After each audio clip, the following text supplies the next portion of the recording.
नमस्कार श्रोते हो. श्री ब्रह्मपुराणातील भाग 17मध्ये शेवटच्या भागामध्ये आपल्या सर्वांचे स्वागत आहे. श्रोते हो, आपण आज या भागामध्ये जे 5 मुद्दे पाहणार आहोत त्यातील जो पहिला मुद्दा आहे योग अभ्यासाचे निरूपण. वासुदेव पूजाविधीचे वर्णन ऐकल्यानंतर मुनिगणांनी महाप्रलयाबद्दल ऐकण्याची उत्कट इच्छा प्रकट केली. तेव्हा व्यासांनी मुनिगणांना प्रलयाबद्दल व द्वापार युगाच्या अंताबद्दलही सविस्तर वर्णन कथन केले. त्यानंतर मुनिगणांनी म्हटले, हे भगवन, आता आम्हाला दुःखाचे महौषधोप स्वरूप जो योग आहे त्याबद्दल आम्हाला सांगा. तेव्हा योगज्ञाते व्यासमुनी सांगू लागले, हे मुनिगणांनो, आता मी तुम्हाला सर्व दुःखांचा विनाश करणाऱ्या योगाबद्दल सांगतो. योगी याचा अभ्यास करून परमधिक अशा दुर्लभ मोक्षास प्राप्त करतो. ज्ञानीपुरुषाने सर्वप्रथम योगशास्त्राचा अभ्यास करावा व भक्तिभावाने आपल्या गुरूंची आराधना करावी. योग अभ्यास करताना सातू, कंदमुळे, फळे, दूध इत्यादी आहार घ्यावा. असा हलका आहार योगाचे साधन असते. योग अभ्यास करताना त्यामध्ये अनेक बाधा उत्पन्न होत असतात. थकलेले असताना भुकेच्या वेळी मनामध्ये संघर्ष उत्पन्न होईल. अशा वेळी योग अभ्यास करू नये. योगीजनांनी जलाशय, गोठा, स्मशान, नदी अंताचा भाग, अग्नीचे सानिध्य इत्यादी स्थळे वर्ज्य करावीत. या ठिकाणी योगाचा अभ्यास करू नये. त्याचे उल्लंघन झाल्यास बहिरेपणा, जडता, स्मृतिभ्रंश इत्यादी विकार उत्पन्न होतात. म्हणूनच योग्याने योगज्ञात्याकडून हे सर्व ज्ञान प्राप्त करावे व आपले रक्षण करावे. शरीराचे रक्षण केले तरच धर्म, अर्थ, काम, मोक्ष इत्यादी पुरुषार्थ साधता येतात. योगीजनांच्या योग अभ्यासासाठी पुढील ठिकाणे योग्य असतात. ती म्हणजे एखादा आश्रम, एकांतवास असलेले स्थान, पर्वतावरील सुरम्य स्थान. अशा ठिकाणी योग्याने जितेंद्रिय बनून योगाभ्यास करावा. योग्याची काही निश्चित लक्षणे असतात. त्यानुसार योगी नेहमी निस्पृह व सत्यवानी बोलणारा असावा. तो क्रोधाला जिंकणारा व सर्व प्राण्यांच्या हितासाठी प्रयत्नशील असावा. योग्याने योगाभ्यासास सुरुवात करताना प्रथम पद्मासन घालावे. मौन होऊन व मुख बंद करून प्राणायाम करावा. संयत मनाच्या द्वारे इंद्रियांना काबूत ठेवावे. त्यानंतर निरंजन प्रभूचे आपल्या हृदयात अशा प्रकारे ध्यान करावे की ज्यामुळे हृदयातील अष्टदल कमलामध्ये प्रभू विराजमान होईल. योग्याने विषयमुक्त होऊन सतत अभ्यास केला तर योगसिद्धी उदय पावते. ज्यावेळी योग्याचे चित्त बल ब्रह्मलीन होते त्यावेळी त्याला मुक्तीची समाधीच लागते. तो ब्रह्मामध्ये लीन होतो व अंती परमपदात जातो.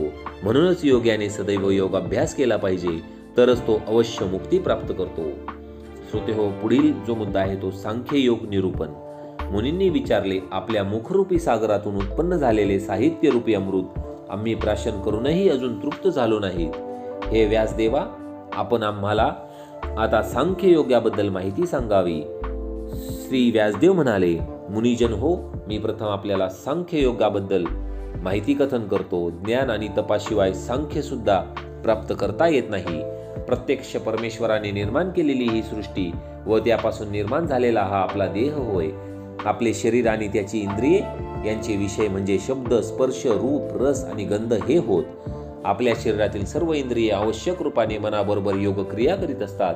मन नेहमी हृदयाच्या आश्रित भूतात्म्याबरोबर योग क्रिया करीत असते.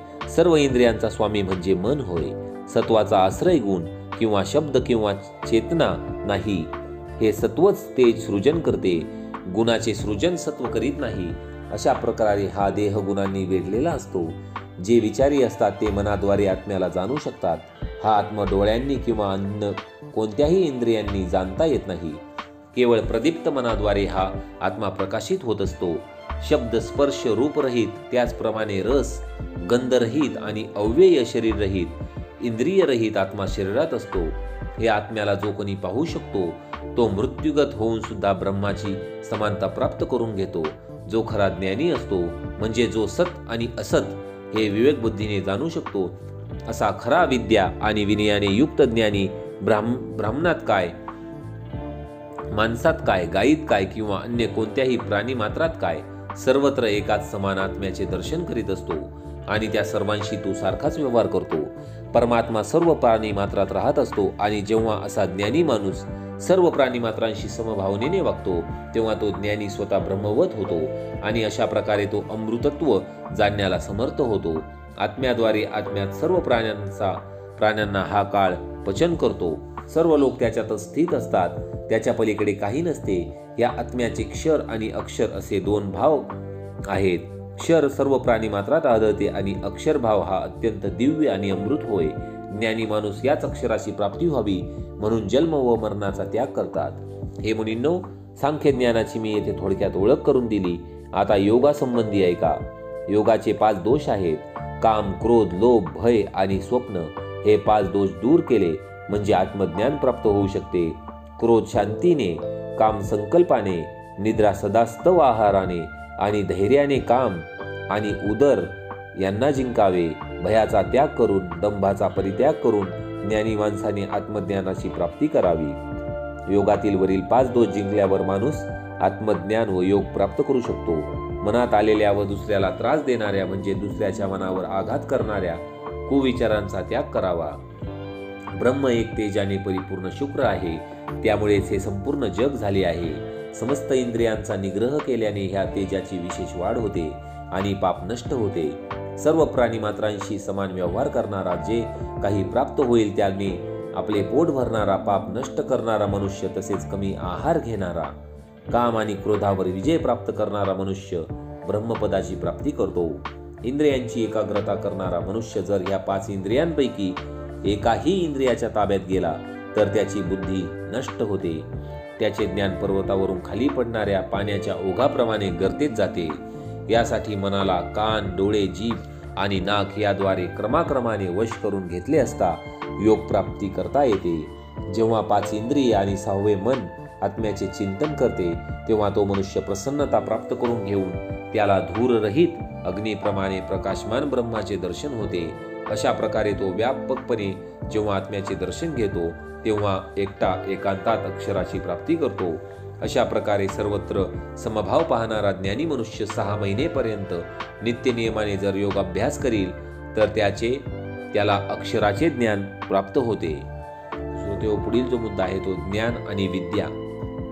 मुनींनी विचारले, अमुक कर्म करा, अमुक कर्माचा त्याग करा, असे जर वेदांचे आज्ञारूपी वचन आहे तर हे भगवान, आता आपण आम्हाला कृपा करून हे सांगा की विद्येमुळे मानव कोणते फल प्राप्त करतो, त्याचप्रमाणे कर्माच्या द्वारे त्याला कोणती दिशा प्राप्त होते, ही गोष्ट आम्हाला आपण कथन करावी. श्री व्यास म्हणाले, हे मुनींनो, तुम्ही जे मला विचारले त्याविषयी मी तुम्हाला थोडक्यात सांगतो. कर्म आणि विद्येने परिपूर्ण अशी क्षर आणि अक्षर आहेत. या जगात मनुष्य विद्येच्या द्वारे जे काही करतो आणि कर्माच्या द्वारे जे काही करतो ती गोष्ट खरे तर सांगणे फार कठीण आहे. जो कोणी असे म्हणतो की धर्म नावाची काही वस्तू नाही, धर्म एक व्यर्थ अवंडबर आहे, असे म्हणणे ही गोष्ट यक्षासारखी होय. यानंतर ज्यामुळे धर्म प्रतिष्ठित मानला जातो तो मार्ग विचारात घेतला जातो. प्रवृत्ती ज्याचे लक्षण असते तो धर्म होय आणि दुसरा निवृत्तीकडे प्रेरणा देणारा जो धर्म असतो तो कर्माद्वारे बद्ध होऊन विद्येच्या द्वारे मनुष्याला मुक्तीकडे घेऊन जातो. याच कारणामुळे साधू संन्यासी लोक कर्माचा त्याग करतात. नेहमी कर्माचा ते आश्रय करीत नाहीत. जरी ते कर्म धर्माला अनुकूल असले तरी ते मुनी लोक अशा कर्माचाही त्याग करतात. कर्माने हा मनुष्य पुन्हा मृत्यूच्या समीप जातो. विद्येमुळे नेहमी अव्यक्त अक्षरात्मक अशा स्वरूपात तो राहतो. ज्यांची बुद्धी अल्प असते त्यांची कर्माकडे विशेष गती असते. म्हणूनच अशी माणसे देह धारण करून उपासना करीत असतात. काही लोक परबुद्धीला प्राप्त करून घेणारे असतात. धर्माची निपुणता त्यांना समजते. ते कर्माची कधीच प्रशंसा करीत नाहीत.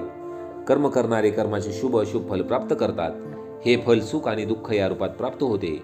शुभ कर्माचे फळ सुखाची प्राप्ती आणि वाईट कर्माचे फळ दुःख होय. या कर्मामुळे या जगात जन्म त्याचप्रमाणे मरण सुद्धा येथेच प्राप्त होते. मनुष्य अशा अवस्थेला पोहोचतो की तो तिथून पुन्हा या जगात जन्म घेण्याला येत नाही. विद्येमुळे मनुष्याला जे पद प्राप्त होते ते पद, ते स्थळ म्हणजे जेथे ब्रह्म आहे तेथे ब्रह्म परम अव्यक्त अचल ध्रुव शून्य आणि अमृत आहे. जेथे मनुष्य सर्वत्र सारखा मित्रभाव ठेवून सर्व प्राण्यांचे हित करण्यात तत्पर राहतो. जो विद्येने परिपूर्ण पुरुष असतो आणि जो कर्माने परिपूर्ण पुरुष असतो यांच्या अशा प्रकारे फरक दाखवणे अशक्य होय. वस्त्रातील धाग्याप्रमाणे हा फरक फार तर लक्षात घेता येतो पण दाखवता येणे कठीण आहे. या जीवाला तमोगुण, रजोगुण आणि सत्वगुण या स्वरूपात ओळखावे. त्या परमात्म्याच्या आत्म्याला जीवात्म्याच्या गुणात पाहावे. इंद्रियाच्या ज्ञानापलीकडे मन असते, मनाच्या पलीकडे बुद्धी आणि त्या अमृताच्या पलीकडे काहीही नसते. हीच याची अखेरची हद्द होय. त्या अमृतत्व पदाची प्राप्ती करून घेणे हे सर्वश्रेष्ठ गती प्राप्त करून घेणे होय. सर्व इंद्रियांच्या अधीन राहणारा चरित आत्मा आणि चलित स्मृती असणाऱ्या आत्म्याच्या संप्रदानाने मनुष्य मृत्यू प्राप्त करून घेतो.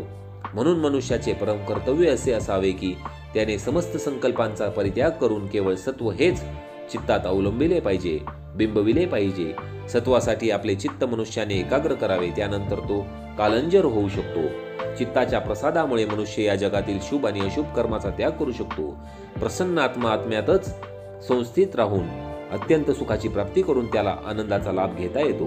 ज्याप्रमाणे वारा वाहत नसलेल्या जागी दिवा प्रकाशमान होऊन जळतो, परंतु तो कंपित होत नाही, त्याप्रमाणे प्रारंभी रात्री आत्म्याच्या द्वारे आत्मा योगाभ्यासाने युक्त असा राहतो. फार हलके भोजन करणारा मनुष्य आपल्या आत्म्यात त्या परमात्म्याचे दर्शन घेऊ शकतो. हे मुनींनो, सर्व वेदाचे रहस्य असलेला तो आत्मा आणि त्यावर विश्वास करणे हेच शास्त्र होय.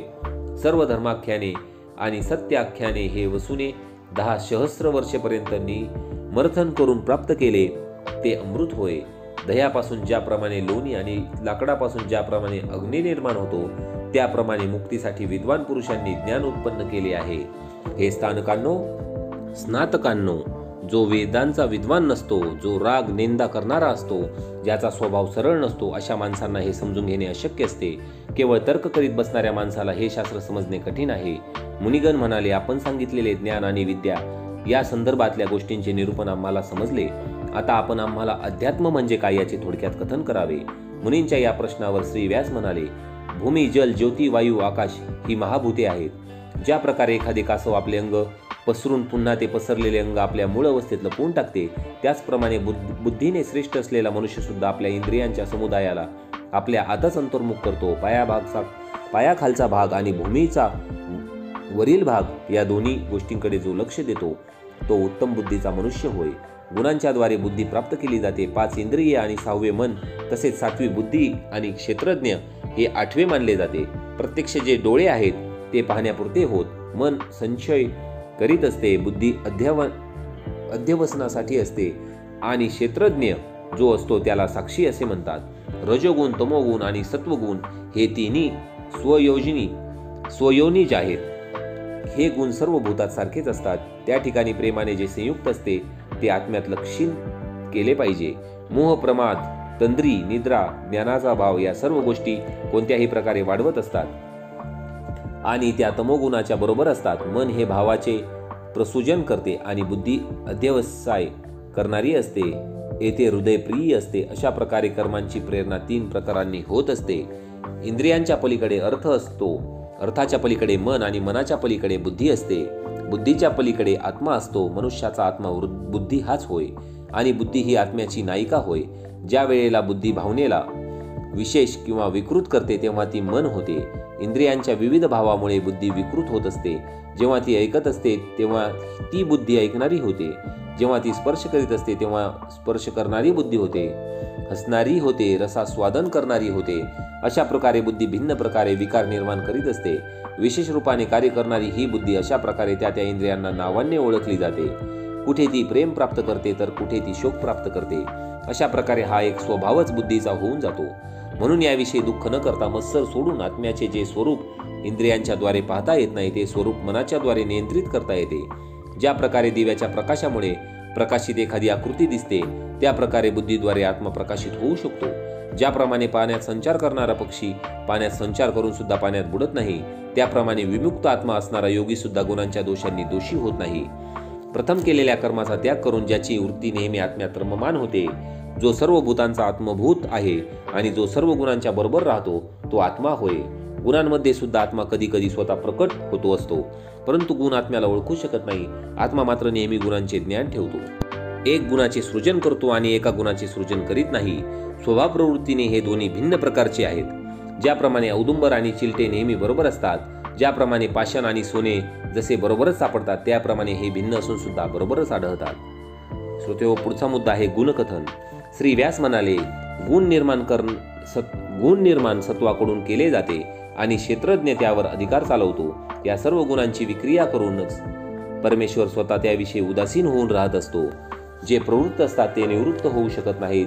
प्रवृत्ती उपलब्ध होऊ शकत नसते. म्हणून दोन्ही मार्गाच्या लोकांनी योग्य प्रकारे विचार करून आपल्या आपल्या बुद्धीप्रमाणे या गोष्टींचा उपयोग केला पाहिजे. या विधानाने विचारात संशय निर्माण होतो. हा आत्मा अनादी आहे, याचा आदी आणि अंत नाही, म्हणजेच आत्मा हा नित्य आणि अविनाशी आहे. म्हणूनच या आत्म्याचे ज्ञान प्राप्त करून घेऊन माणसाने या जगात वागले पाहिजे. त्याने कधीही क्रोधाच्या अधीन होता कामा नये. ज्याप्रमाणे मनुष्य एखादी पाणी असलेली नदी पार करतो, त्याप्रमाणे मनुष्य ह्या अतिचंचल भवसागराला पार करण्याचा प्रयत्न केला पाहिजे. विद्वान कधी क्रोधी असत नाही. तो तत्वाचे ज्ञान प्राप्त करून त्याप्रमाणे वागत असतो. आत्म्याचे विशेष चिंतन करून त्याचे फक्त आत्मज्ञान लक्षात घेऊन भूतांची आघाती व त्याचप्रमाणे जाती ध्यानी घेऊन वागायलाच हवे. क्रोध हा माणसाच्या हृदयात राहणारा एक मोठा शत्रू आहे. या शत्रूच्या तावडीत मोठमोठे मुनीसुद्धा सापडतात. त्याचा त्याग करणे फार कठीण गोष्ट आहे. क्रोधाला आपल्या ताब्यात ठेवणे फार महत्त्वाचे आहे. क्रोधाप्रमाणे दुसरा मानसिक शत्रू काम हा होय. काम वासनेला मनात निर्माण होणाऱ्या भावनांच्या द्वारे जिंकले पाहिजे. ही काम वासनासुद्धा अनेक मुनींना आणि तप करणाऱ्या सन्मार्गापासून दूर नेते. मनात थोडीसुद्धा कामवासना राहणे हे ठीक नाही. ती संपूर्णपणे मनातून काढून टाकल्यावरच कामाला जिंकता येते. धैर्यवान पुरुष सत्वाने राहणे पसंत करतो. ह्या सत्वामुळे त्याला निद्रा ताब्यात ठेवता येते. आरोग्यासाठी जास्त झोप घेणे योग्य नाही. दोषामुळे भय निर्माण होते. दोषाचा त्याग केला पाहिजे, म्हणजे भयाचा त्याग आपोआप होतो. म्हणून माणसाने इच्छा, द्वेष आणि काम यांचा धैर्याने व निश्चयाने त्याग केला पाहिजे. तत्व जाणणाऱ्या पुरुषांनी ही गोष्ट लक्षात घेतली पाहिजे की त्याने ज्ञानाच्या अभ्यासाने निद्रा दूर करावी. योग अभ्यास करणाऱ्या माणसाने निर्माण होणाऱ्या सर्व अडचणी दूर करण्यासाठी योग्य आणि अल्प भोजन करावे. लोभ आणि मोह हे सुद्धा फार मोठे शत्रू असून मुक्ती मार्गात ते बाधक ठरतात. मोठमोठ्या ज्ञानी माणसाच्या हृदयात सुद्धा लोभ आणि मोह थोड्याफार प्रमाणात अवश्य घर करून राहिलेला असतो. संतोषामुळे यापासून सुटका होऊ शकते. जे जसे काही आणि जितके प्राप्त झाले आहे त्यावर माणसाने संतुष्ट राहून या लोभ व मोहावर विजय प्राप्त केला पाहिजे. जगातील अन्य सर्व विषय क्षणिक आनंद देणारे आणि निराशेकडे नेणारे आहेत. ते सत्यमार्गापासून फारच दूर जाणारे आहेत. म्हणून यांच्यावर थोडासा विचार करून हे सोडून देता येतात. वाईट कर्म समजून अधर्माला व त्याचप्रमाणे उपेक्षा भावनेला धर्माने जिंकता येते. सामर्थ्याला जिंकणे ही महत्त्वाची गोष्ट होय, कारण सामर्थ्याचे प्रदर्शन मनुष्य दुसऱ्याच्या सहवासात आला म्हणजे करतो. या जगातील सर्व पदार्थ आणि सर्व संबंध जे मनुष्याच्या बरोबर असतात ते सर्व अनित्य असतात. म्हणून यांच्याबरोबरचा जो स्नेह असतो तो सुद्धा अनित्य समजून त्याचा त्याग करावा. ज्ञानी माणसाने योगाच्या द्वारे भुकेवर विजय मिळवला पाहिजे, कारण भूक हा सुद्धा फार भयानक रोग आहे. एकदा हा रोग माणसाला झाला म्हणजे त्याला चांगले काय आणि वाईट काय हे काहीच समजेनासे होते.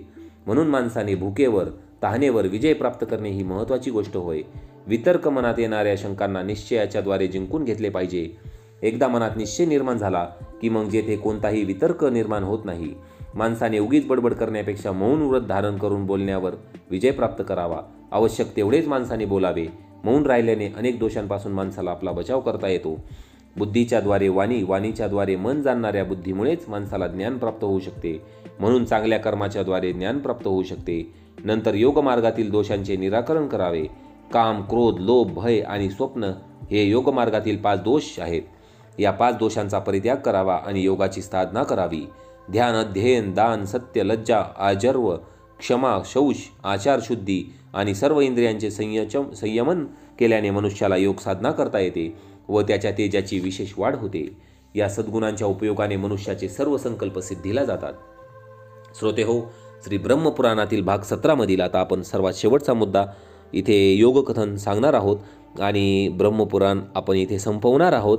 हा आपला 17वा भाग, हा शेवटचा भाग आहे ब्रह्मपुराणाचा. आपण जर अजूनही सर्व भाग पाहिले नसतील तर आपण पहिल्यापासून पाहावेत ही विनंती आहे, जेणेकरून आपल्याला ब्रह्मपुराणातील सर्व जे निर्मिती झाल्या आहेत, जे कथांचे ठिकाणांचे वर्णन आहेत ते लक्षात येतील आपल्या.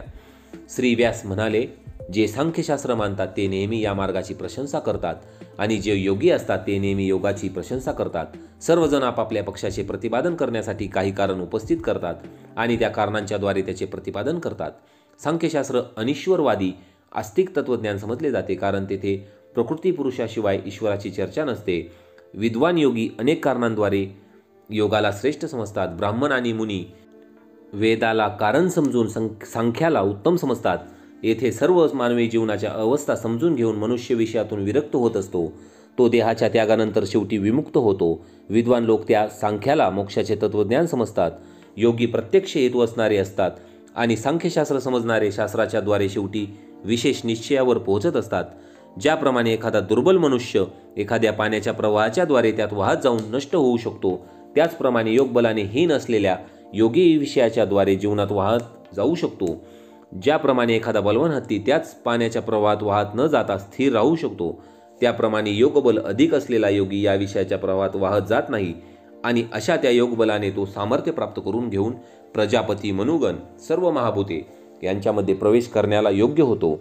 जेथे यमराज नाही, मृत्यू नाही, अशा ठिकाणी तो प्रवेश करू शकतो. म्हणून योगाचा अभ्यास अवश्य केला पाहिजे आणि त्याद्वारे सामर्थ्याची प्राप्ती माणसाने केली पाहिजे आणि मग माणसाने या जगात संचार केला पाहिजे. मुक्त योग्याने स्नेहापासून दूर राहिले पाहिजे. महिनाभर उपवास करणाऱ्या मनुष्याला हे यौगिक बल प्राप्त करता येते. मात्र त्यासाठी त्याने काम, क्रोध, थंडी, उष्णता, पाऊस यांच्यावर विजय मिळवला पाहिजे. भय, शोक, निद्रा आणि अनेक भावनांवर त्याने नियंत्रण ठेवले पाहिजे. ध्यान आणि अध्ययनाद्वारे आपल्या आत्म्याच्याद्वारे सूक्ष्म आत्म्याचे ज्ञान त्याने प्राप्त करून घेतले पाहिजे. हा मार्ग मोठा कठीण आहे, पण प्रयत्नाने तो साध्य करता येतो. ब्रह्मपुराण हे मनुष्याला ज्ञान देणारे आहे. प्राचीन काळी जे ज्ञान व्यासांनी त्यांच्या शिष्यांना दिले आणि त्यांच्या शिष्यांनी जे ज्ञान अनेक मुनींना दिले, ते हे ज्ञान होय. या पुराणाच्या वाचनाने मनुष्याची बुद्धी प्रगत होते, त्याला धर्माचे ज्ञान प्राप्त होते. मनुष्याला आपल्या जीवनासंबंधीचे ज्ञान येथे मिळते. ह्या लोकात काय किंवा परलोकात काय, धर्म हाच मनुष्याला वाचविणारा मार्ग होय. धर्माशिवाय काहीही नसते. श्रोतेहो, इथे श्री ब्रह्मपुराण समाप्त होत आहे. भेटूया लवकरच पुढील पुराणामध्ये. जर आपण चॅनलवर नवीन असाल तर चॅनलला आपण लगेच सबस्क्राईब करा आणि जर आपल्याला हे ब्रह्मपुराण समजले असेल थोडेफारही तर आपण या व्हिडिओला लाईक करू शकता. भेटूया अशाच पुढील सुंदर व्हिडिओमध्ये. धन्यवाद.